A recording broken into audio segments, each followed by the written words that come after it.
Claire Green, nice work here in your first 1500 in what, 4 years? 4 years, yeah, thank you. It was a shock to the system, but it was really fun. Yeah. I bet it was, and you said you just ran a 5,000 recently, Yeah. first time in years as well. So what were you doing in the meantime? Yeah, so last year I was competing for the U.S. Modern Pentathlon team. That was my first year doing that sport. I was trying to make a little run for Tokyo. I had a great season. I ended up competing for the world champs. Just missed the Olympic bid.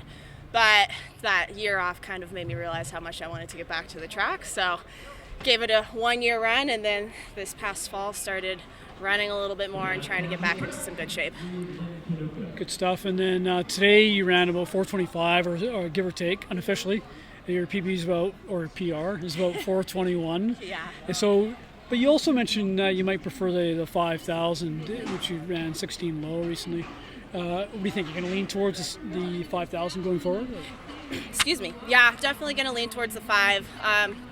It's weird coming back after so many years. You have to take it really slow, and your body has to learn how to race again, which is bizarre because I'm a coach, so I'm used to coaching and telling people how to race, and then you get back on the track and you're like, okay, kind of forgot how to do this, like got some things to relearn. So throwing a 15 in every now and then is a great way to like tune up the speed a little bit, and it helps you kind of work on your different competitive mindset, like the pace changing, the tactics. In a 5, when you're not in great shape, it's really easy to get complacent in your head and just focus on the pace. So doing a 5 on Saturday, got a little complacent. Coming out here today, the goal was, okay, let's try and run quicker, but let's go for the win. Let's learn how to compete again. So it's a good mix. Yeah, and you have to make quicker decisions, don't you? Yeah. Because it'll affect the race. Right.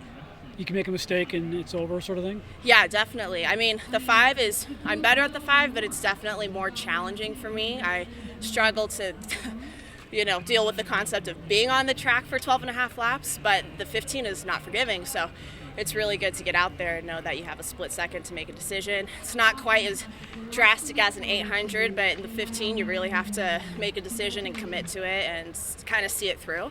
So it's a great training exercise, and it's just such a fun event. Yeah, well, you ran well. You made a decisive decision in the last lap there, and you really took the field during that final lap. Did you feel strong in that, or were you hanging on?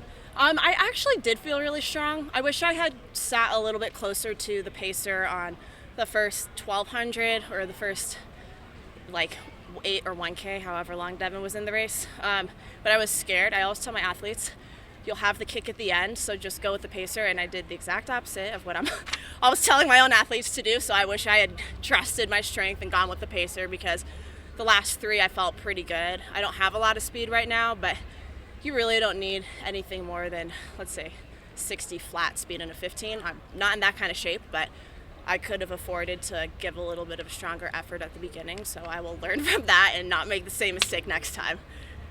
Good words of wisdom for your team when they watch this interview. So talk about the Dons. You're assistant coach of the Dons. Yeah, so this is my first year coaching collegiately. I did a few years of high school, and then I took a position as a director of ops at the University of San Francisco, and it has been the best decision I've ever made.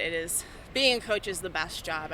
I'm paid to teach athletes how to get out there and get after their dreams, and I'm on the track every day, and I'm getting paid for that, which is a dream come true. I have an athlete competing in the women's national 1500 today, Benit Baines, so hopefully she can get out there and get a little bit of a PR. But I think me still being a somewhat washed-up athlete, I've learned so much through coaching my own athletes. I learned so much from our head coaches and our assistant coaches, and it just really makes you a better student of the sport. So I'm incredibly grateful for that time, and my athletes are phenomenal. They're excellent students. They've got great attitudes. They're amazing athletes. So I'm just very grateful to be a part of the USF team. Oh, nicely said. And then what's next for you this season? I'm going to do a 5K in the middle of July. Tracksmith is doing their 5,000 meter tour. They announced that they're going to do 2 in San Francisco, so I'm going to do both of those. So hopefully I can get a little bit closer to the 16 flat range at my next 5K, but that's kind of my next event on the calendar. It'll be my first, hopefully, full season, so it's weird to think that I still have another race to go, but I'm really excited to give it a go. Well, good luck there, Thank and you. nice work immersing yourself back into racing. Thank you. It's a little bit of a shock, but I'm having a great time with it.